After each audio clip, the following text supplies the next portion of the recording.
여기는 이제 처음으로 난이도가 높아집니다.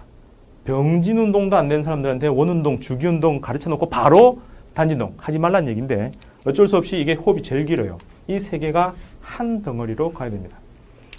옛날 교과서에서 물리 1에서 2로 넘어가는 그 단계가 여기 있어요. 이거는 2에서만 나오는 거라서 웬만한 사람들 잘 몰라요. 요즘도 이거는 어려운 영역으로 이제 분류가 되어 있습니다. 그래서 물리는 지금 수능 50만 중에서 이과가 20만이고요. 물리는 2만이 채 안 되는 사람들이 공부합니다. 그 사람들 대부분 이걸 알까요? 아니죠. 가르쳐주고 배운다는 사람이 2만이지 알고 지나가는 사람들 10,000명이 채 안 됩니다. 선택받은 사람이 됩니다. 이걸 제대로 알면 나는 우리 대한민국 5천만 중에서 우리 동년배 중에 한 100명 되겠죠? 100만 명 정도 중에서 제대로 공부하고 지나가는 물리를 제대로 아는 사람이다. 이거죠. 그래서 잘 모를 겁니다. 두 번째 한계가 이게 뭐 큰 관점을 얘기하다가 아주 또랑또랑하게 이렇게 막 알아야 된다? 그 다음에 어려워진다. 그래서 이거 어려워지는 건 여러분들만 그런 게 아니라 다 그렇기 때문에 살짝 그냥 이런 게 있고 다음에 와서 한번 더 보고 한 3번 보면은 흐름이 보입니다. 그러면 강론이 끝났죠. 총론, 강론. 그럼 끝났어요. 그런데 물리하는 사람들은 막 구체적으로 막 따져나가고 막 쫀쫀하게 이런 거 되게 싫어해요. 단적으로 이제 화학하는 사람 선생님들은 1ppm 정도, 10만 분의 1 이런 거 막 하죠. 그래서 스포이트 가지고 막 넣다가 한 방울 더 들어가면 싫어 망치고 하는데 우리 스케일이 우주죠. 그죠? 뭐 인터스텔라나 뭐지 마시안 이런 것처럼 그냥 뭐 달려도 몇 광년 달려야 되고요. 몇백일 가야 겨우 가는 뭐 그런 흐름. 그래서 뭐 한 포인트 이런 거는 싫어합니다. 쫀쫀한 이런 흐름이라 너무 많아졌어요. 우주를 단순하게 생각을 해보려고 역학이라는 이 학문을 만들었는데 너무 많아졌죠. 그래서 고안한 게 이 전체를 묶어내는 종합적인 개념 2개를 만듭니다. 첫 번째가 운동을 좀 더 업그레이드 시킨 운동량. 그 다음에 1800년대 초중반 40년경에 줄이라는 사람이 찾았죠. 어떤 개념이요? 모르면 그 줄이라는 게 무엇의 단위예요? 에너지. 그래서 에너지라는 걸 찾아냅니다. 달리 말하면 물리학이라는 게 옛날에는 뉴턴 역학이라고 불렀고요. 요즘은 물리학이라고 부르는데 그 물리학이라는 이름이 생길 이유입니다. 에너지라는 걸 공유하고 있는 학문의 분야를 다 묶어서 피직스라고 하자. 그 피직스를 우리나라에 들어올 때 처음에는 중국 전통으로 가서 유학의 전통으로 가서 경물 취직, 경물학 이랬다가 일본한테 나라를 뺏기고 모든 개념이 이제 일본화 되면서 물리학이라고 바뀝니다. 그래서 뭐 우리는 그런 건데 그 피직스라는 거의 코어가 에너지죠. 그래서 지금 고등학교 1학년생들이 보는 교과서를 보면 물리학 파트가 물리, 화학, 생물 다 들어가 있는데 공통과학에 지금 그냥 과학이죠. 그 안에 보면은 물리학이 에너지 구성으로 에너지로서 4개를 따다다닥 설명을 해놔요. 그래서 이 전체를 에너지로 재편합니다. 그래서 얘들은 종합이라 이거는 운동의 특별함. 그래서 운동의 디테일이나 혹은 충돌을 따지는 건데 이거는 앞에서 배운 모든 얘기를 다시 한번 더 구성하게 합니다. 그래서 여기는 운동 쪽으로 가면 운동 에너지가 있고요. 힘으로 가면 그 힘, 즉 상호 관계에 저장하는 위치 에너지가 나오죠. 그럼 이 힘들 중에서는 4개의 위치 에너지가 있습니다. 중력에 대한 위치 에너지, 만류력에 대한 위치 에너지, 전기력에 대한 위치 에너지, 그리고 마지막 탄성력에 대한 위치 에너지. 4개의 위치 에너지가 나오고 이 전체의 합은 일정하게 보존된다. 에너지 보존 법칙. 운동은 또 2가지가 있어요. 병진 운동과 원운동 혹은 회전 운동 에너지. 자, 그렇게 해서 역학 전체가 이렇게 흘러가고 요까지 체계가 고등학교 물리 기본 체계입니다. 그 다음 버전은 이제 점으로 움직이는 물체가 아니라 팍 커져서 부피가 있어요. 부피가 있는데 모양이 없는 거 유체. 부피가 있는데 또 모양도 딱 고정되어 있는 거 강체에서 유체와 강체 흐름으로 또 다시 넘어갑니다. 우선은 요까지 한번 생각해보고 필기할 거 있으면 하세요.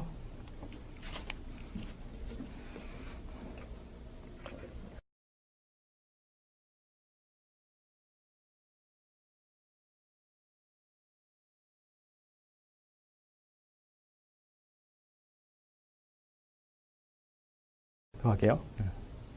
자, 그러면 역학에서 기본 개념이 이렇게 돼 있는데 강체로 넘어가면 이게 조금 달라집니다. 여기서 지금까지 하는 걸 질점이라 불러요. 질량이 점에 모여 있다는 거죠. 그럼 이게 부피를 가지면 강체 유체인데 그게 모양이 딱 고정되어 있으면 강체, 물렁물렁하면 유체입니다. 이거는 화학에서 물체를 3가지 상태로 나누는 고체, 기체, 액체 하는 것처럼 물리는 부피가 없냐 있냐, 부피가 있어도 모양이 고정되냐 안 되냐로 나눕니다. 근데 이거는 완전히 달라요. 이거는 방금 한 거에 질점의 업그레이드고요. 이건 아예 다른 대상입니다. 그래서 얘들 가지고 설명하려면은 333 개념 체계로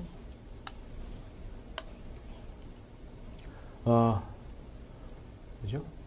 움직인다. 힘, 그다음에 단면적. 그렇죠? 네. 그래서 요 둘이에서 움직이면서 그 단면적이 연결되어 있는 그 흐름으로서 첫 번째 연속의 법칙. 그 다음에 네. 모양이 조금 삐뚤어지긴 했는데 작용하는 힘하고 단면하고 관계에서 힘이 분산돼서 들어가는 그런 흐름으로 해서 파스칼의 원리. 그 다음에 세 번째 베르누이 법칙. 그래서 움직이느냐 안 움직이느냐에 따라서 달라지긴 하지만 파스칼하고 연속의 법칙 이런 것들이 이제 연결돼서 나오고요. 그다음에 이 압력에 대한 얘기가 세 가지 버전으로 넘어가요. 압력의 기본 정의, 유체 속에서의 압력, 그 다음에 부력까지 차곡차곡 정의해서 압력 얘기를 펼쳐냅니다. 그래서 세 개의 개념과 세 개의 이론, 그 다음에 압력의 세 가지 버전 이렇게 나오면은 유체 얘기는 끝입니다. 더 넘어가면 어려워서 못 풀어요. 저도 못 풉니다. 근데 이제 강체는 업그레이드라는 얘기가 운동에서 원래는 병진 운동에서 SVA, 회전 운동에서는 세타, 오메가, 알파 요걸 원운동, 주기운동, 단진동이라는 요 파트에서 변환해서 배우는데 운동만 변환했는데 나머지 영역도 똑같이 변환한다라는 걸 채우는 게 강체 파트입니다. 운동 파트에서는 이렇게 연결되고 그 다음에 힘의 FM에 해당하는 게 I와 타우, 질량, 관성 질량, 힘, 토크, 돌림 힘이라고 표현을 하고요. 운동량, 에너지는 위치 에너지는 운동하고 상관없으니까 운동 에너지이겠는데 이건 병진 운동 에너지, 얘들은 회전 운동 에너지. 그럼 운동량은 회전하는 운동량, 각 운동량 이렇게 번역이 됩니다. 그래서 모든 개념이 양쪽에 카피본으로 있다라는 거죠. 그럼 이걸 조금 다른 각도에 쓰면은 아까 기본 개념 틀에 해당하는 SVAT, FM, PE라고 했던 거하고 똑같이 컨트롤 C, 컨트롤 V 여러분들이 대학교에서 리포트 쓸 때 하는 그것처럼 카피, 페이스트 하면 되는 거죠. 그래서 세타, 오메가, 알파 T, 타우 I, 그 다음에 L, E 이렇게 들어갑니다. 그럼 이걸 좀 더 디테일하게 하기 위해서 하나 더 쓰죠. 왜 이를 얘기하냐면 이 개념 하나하나는 굉장히 어려워요. 근데 이걸 새롭게 하기에는 어렵지만 얘하고 똑같은 영역에 있는 게 똑같은 개념이라서 길이냐 각이냐 요것만 변화시켜주면 나머지는 다 관계가 똑같기 때문에 이 개념을 이렇게 이해하면 제일 좋다는 겁니다. 그러면 시그마 F는 시그마 MA로 나오는 이 관계는 시그마 타우가 I 알파로 간다와 똑같습니다. 그 다음에 운동량의 변화량은 힘 곱하기 시간이다 라고 하는 것처럼 각 운동량의 변화량은 타우에다가 시간이다. 똑같죠. 그럼 이 관계식에 해당하는 운동 에너지가 2분의 1 mv 제곱이다 라고 하는 관계가 회전 운동 에너지로 가면 2분의 1 I 오메가 제곱이다. 이렇게 해서 아래 위가 똑같은 형태로 구성이 된다라는 거죠. 그래서 강체를 그냥 보면 어려운데 기본 개념을 잘 배우고 질점 수준에서 얘기를 잘 정리하고 넘어가면 그 다음부터 쉬워진다. 그럼 이 관계식은 변환이 될 텐데 똑같지는 않고 변환이 될 텐데 여기다 R 여기다가 R 제곱 그 다음 여기는 R 크로스 이렇게 넣어줍니다. 그럼 여기도 R을 앞에다 넣어요. 벡터니까 방향이 있고 얘들은 그냥 변환이 가능하다. 이런 흐름이죠. 자, 그래서 강체는 이런 식으로 구성되어서 넘어간다라는 건 자체 안에도 얘기가 있고 연결도 되어 있다. 그럼 이렇게 보면 얘들도 어차피 기본 개념에서 왔고 유체는 또 별도의 개념이고 그러면 요게 역학에서는 제가 보기에는 제일 짧고 빠른 시간 내에 점수를 올릴 수 있는 독립적인 거니까요. 유체 나오면 딱 요 틀만 딱 띄우면 되니까 요거 먼저 하고 그 다음에 이거 좀 하고 나서 이걸 배우면 되는데 이쪽도 어렵기 때문에 문제 유형이 한 10대까지로 그냥 다 끝납니다. 그래서 어렵더라도 기본기를 좀 배웠다면 그냥 요 유형, 강체 유형의 문제들은 이렇게 푼다는 거 몇 개만 배우면 문제 쉽게 풀어요. 어렵게는 못 내기 때문에. 정말 어려운 건 이런 쪽에 와 있습니다. 기본.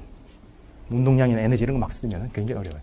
자, 이렇게 해서 한 30분 됐나요? 한 20분에서 30분 정도로 역학 전체를 설명했습니다. 지금 얘기를 여러분들이 그거 하면서 따라왔으면 역학은 끝났고요. 가다가 막히죠.